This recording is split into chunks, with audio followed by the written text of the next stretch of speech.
All right, Steve. Obviously, you were at the Super Bowl of fighting this past weekend.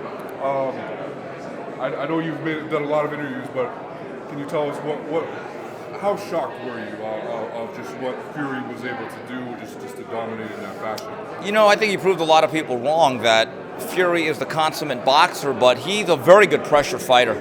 He's actually very good at that style, and I was able to speak to Sugar Hill at length the last couple of days, and he made it clear that he knew they could box, and Andy Lee said this to me right after the fight.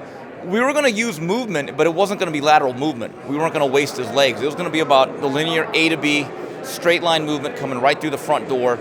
And Javen said to me, he goes, even during training in camp, we had to let Tyson know you're 6'9" and you're a big guy, and you're an intimidating physical force, where you're a lot more intimidating when you come forward and you're closing the ground. And as soon as he knocked Deontay off his heels and made him go back, he had no reverse gear. And look, I know a lot of people are making light of Deontay's situation with this costume, but I've had several big-name trainers tell me his legs were not there. But that's maybe because he was being pushed back against his will. But Tyson is the most complete fighter in the heavyweight division. He has the ability to be relaxed. He's technically very sound, very savvy, high boxing IQ. And when a 273 man comes forward and punches with some force, it's going to hurt you. And I was actually stunned by how much he dominated and the fact that he was really able to just physically dominate and then eventually psychologically control that fight, I thought, from the second round on. Why do you think that Fury was so doubted in terms of him saying exactly what he was going to do and him doing it? Because Fury is a character. He says a lot of things he doesn't necessarily mean. But once he came in at 273, we should have all known right then he wasn't bluffing. If you're going to box more, you're probably going to come in closer to 250. If you're going to be more the physical guy that's going to go in close and really ground down Deontay Wilder, you are going to be heavier. And there's a method to the madness. If you listen to the interviews of John Fury, the father, he prophesied this, that we're going to smother him, we're going to lean on him, and we're going to bang him up on the inside. And that's the other thing. I haven't seen Tyson Fury throw that many body shots in the past. And I thought he threw them with both hands, right and left.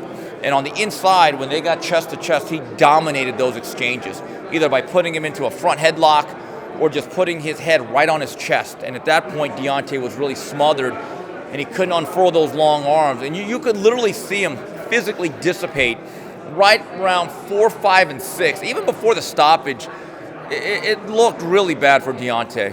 And the statement from Wilder is it bad PR? Should he have done it? What's your assessment on that? Deontay's the type of guy, he's so honest, he's honest to a fault. He may actually believe that. There might be validity to it. We don't know. The thing that's interesting is there's a rematch clause that he invoked, that he had that clause on his side as the losing side on Saturday night. So he was going to get the rematch regardless. Now, personally, if I was handling him, I would have advised them not to necessarily bring that out, go with the third fight. But Deontay's Deontay. He's going to say stuff that isn't necessarily politically correct or the most polished. Part of that, to me, is very endearing. But I think you have to realize when you say something of that nature, especially in the social media age, you're throwing chum out to the sharks. And you've seen how it's blown up on social media. Now, on the flip side, it's also kept this fight in the news cycle. We're still talking about it, and it's Wednesday of the next week. We're already talking about the rematch now, and I think a lot of people are going to talk about the costume. So that in itself will help the third fight, But it does put a little extra scrutiny on Deontay, though. I just wonder, though, just taking all of that aside, that was a physically grueling, punishing fight. I just wonder if it's what I call the Humpty Dumpty fight, where you can never really put it back together again, psychologically or physically.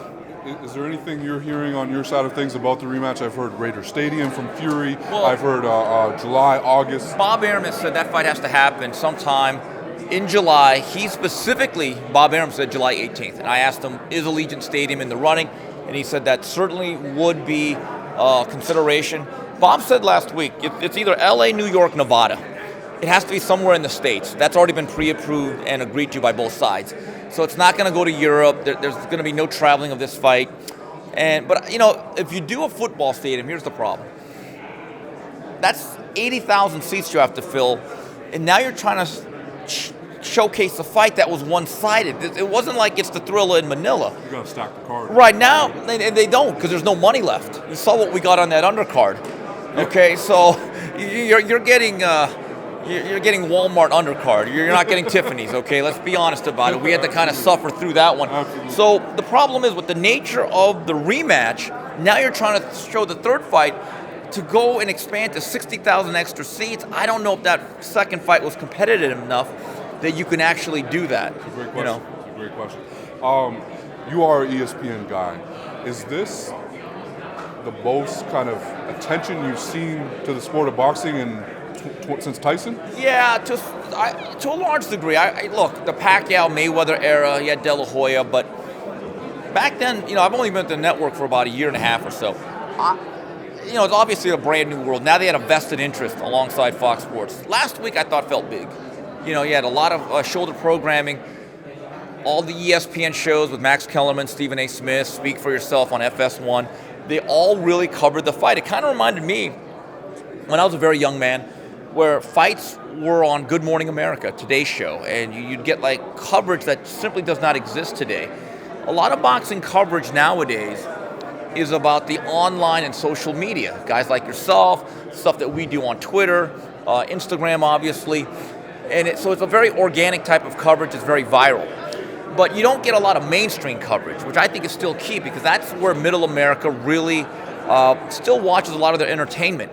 And so the housewife in Iowa, they're not going to watch our channels or our websites, but they will watch ABC, which did a show that afternoon. So it'll be interesting to see the results, but it showed you one thing, that if you want boxing to succeed at the highest levels and you want certain fights to happen, entities like Fox and ESPN have to force everyone's hands to work together. And what I'm being told is that on both sides it was a very, very positive experience. Amazing. It's great to hear from the sport. Last one for you. Fury Joshua. We probably won't see Fury Joshua for a while. But how do you see that one going down? Unless Fury has a breakdown again and goes completely off the wagon as he did after the Klitschko fight, that version of Tyson Fury is by far the best heavyweight in the world. I think the size fits him. It didn't look bad on him. Changed his lifestyle, cut out. He did a lot of things that was interesting. It wasn't just the weight training. He cut out the Diet Coke, had a nutritionist, massage therapist. This was the whole thing. And Sugar Hill said, Steve, we only implemented a few of the things of the Kronk training style. They feel as though now they're going to implement more and more and add on to it. This was just the foundation, because this was a relatively short camp. They started this camp, I believe, the first week of January. Fight was on February 22nd. Tyson looks very good going forward, because he's got the ability to see punches and slip them and also roll with them. He's got a very high boxing IQ, and he seems to really like this aggressive style. That's what he said at the press conference. That version of Tyson Fury, if we see him for the next 2-3 years, I don't think anyone beats him. I think he's too complete. He's probably too high of a boxing IQ for Deontay Wilder, maybe too fluid for him. And as it relates to Anthony Joshua, I just think he's a quicker, more fluid athlete who could be more relaxed. And he's got a good set of whiskers. And I still don't know where Anthony Joshua was psychologically, even though he was able to even up the score against Andy Ruiz. But, if Fury is able to keep his sobriety, he's the best heavyweight in the world. Appreciate it. All right, thank you. Appreciate it. Thank you. Hey there, fight fans. Breon Page here with Fanatics View. Thank you so much for watching. If you want to see more knockouts, subscribe down below at Fanatics View.